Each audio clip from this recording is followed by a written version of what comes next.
के नेतृत्व में सभी राज्यों में धार्मिक पर्यटन की सुगम व्यवस्था कैसे हो, सुगम दर्शन व्यवस्था कैसे हो,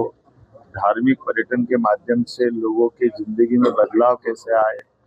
स्थानीय स्थान पर भी विकास के लिए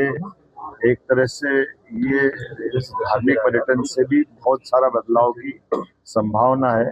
माननीय प्रधानमंत्री जी के आशीर्वाद से हमारे बाबा महाकाल के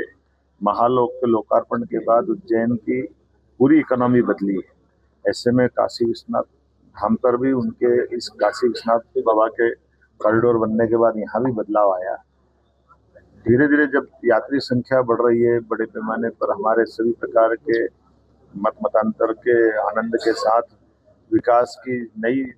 इबारत लिखी जा रही, तो इसमें परस्पर राज्यों में सौहार्दपूर्ण संबंध बनाते हुए सब क्षेत्रों में काम करने की आवश्यकता है। इसी नाते से आज हमने मध्य प्रदेश और उत्तर प्रदेश सरकार के बाबा विश्वनाथ धाम और महाकालेश्वर धाम के बीच में सारी व्यवस्थाओं की सुव्यवस्थाओं पे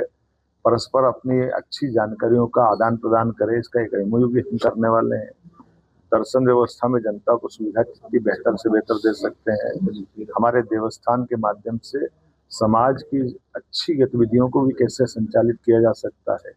और खासकर धार्मिक पर्यटन की आस्था को बरकरार रखते हुए इनके लिए हम अपने शासन के तंत्र में किस प्रकार से पर्याप्त रूप से दूरगामी दृष्टि से योजना बना सकते हैं।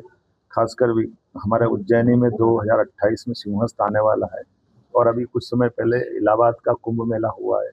ऐसे में बड़ी भीड़ का भी प्रबंधन के दरमियान दर्शन की सुगमता बनी रहे, सब व्यवस्था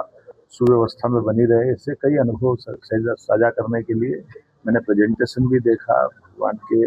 इस धाम की व्यवस्थाओं को माननीय प्रधानमंत्री के आशीर्वाद के बाद बदलते दौर में और क्या क्या कर सकते हैं, ऐसा हम परस्पर समझने के अध्ययन करने के लिए भी आए हैं।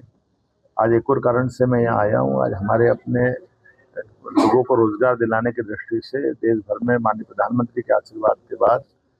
जो एमएसएमई इंडस्ट्री है, लघु कुटीर इंडस्ट्री है और हैवी इंडस्ट्रियाँ हैं, ये दोनों राज्य सरकारों के साथ व्यापार व्यवसाय में भी राज्य की समृद्धि के लिए, युवाओं को रोजगार के लिए, गरीबों की जिंदगी बेहतर करने के लिए और स्थानीय अलग अलग प्रकार के उत्पाद पे प्रॉपर तरीके से उनकी कीमत मिले और राज्य की समृद्धि हो, देश की समृद्धि में निर्यात में हमारी भूमिका कैसे निभा सकते हैं, इसको लेकर के एक बड़ा हमारा रोड शो भी होने वाला है। उसी के साथ मैं एक जानकारी भी देना चाहूँगा।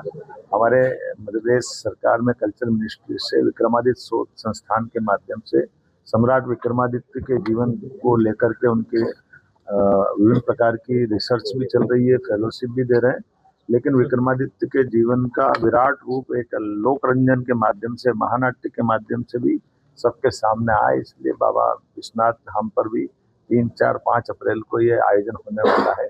उनके लिए मध्य प्रदेश सरकार के माध्यम से हमारे सभी आयोजकगण भी यहाँ उपस्थित हैं और वो अपनी प्रबंधन देखेंगे। हम उम्मीद करेंगे विरासत से विकास के माननीय प्रधानमंत्री के इस ध्येय वाक्य के बलबूते पर विक्रमादित्य और उनका सुशासन, विक्रमादित्य उनकी न्यायप्रियता, विक्रमादित्य और उनके गुड गवर्नेंस के साथ लोकतंत्र के प्रति बड़ी भावना मैं मान के चलता हूँ कि विक्रमादित्य के विविध पक्षों को सबके सामने लाने में ये नाट्य विधा के माध्यम से, नाट्य विधा हमारी पुरानी विधा भी है, ऐसे में इस पुरानी विधा में हाथी, घोड़े, ऊंट, पालकी सबके बीच में एक बड़ा ड्रामा, बड़ा नाटक कैसे हो सकता है, वो भी अद्भुत एक अवसर रहेगा जिसमें 300-400 कलाकार मिलकर के वो प्रकटीकरण करेंगे। आज के इस दौर में ये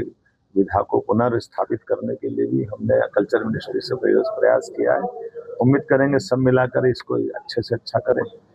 यूपी सरकार इसमें बराबर मदद कर रही है। माननीय मुख्यमंत्री जी और उनके माननीय मंत्रीगण हमारे बीच में, माननीय नंदी जी, माननीय सचान जी, माननीय गिरीश यादव जी, ये सब अपने अपने विभागों के माध्यम से हम आज दिन में इसके ऊपर भी बात करने वाले, काम करने वाले, और उम्मीद करेंगे कि हमारी सबकी जन कल्याणकारी सभी व्यवस्थाओं में शासन के सभी विभागों की दक्षता से काम करने के लिए अवसर मिले। मुझे एक खासकर उत्तर प्रदेश बड़ी आबादी का बड़ा राज्य है और ऐसे समय में माननीय प्रधानमंत्री के आशीर्वाद से अलग अलग राज्य अपने अपने ढंग से अपनी गुड गवर्नेंस की परस्पर साझा संस्कृति को विकसित कर रहे हैं। वो समय चला गया जब राज्यों के बीच प्रतिस्पर्धा, लेकिन उसमें कटुता आती थी। आज का समय सौहार्दपूर्ण संबंध बनाए रखने का है। ऐसे में केन बेतवा नदी जोड़ों में भी हम लोग दोनों राज्य मिलकर काम कर रहे हैं। माननीय प्रधानमंत्री जी ने 90% राशि उसमें भी दी है। सोलर परियोजना पे भी हमारा राज्य काम कर रहा है, जिसके माध्यम से हम दोनों राज्य के बीच 2000 मेगावाट की एक सोलर एनर्जी का बड़ा सेक्टर पे काम कर रहे हैं, जिसमें 6 महीने बिजली हम हमारे किसानों के लिए दिलाएंगे और 6 महीने उत्तर प्रदेश के किसान भाई लेंगे।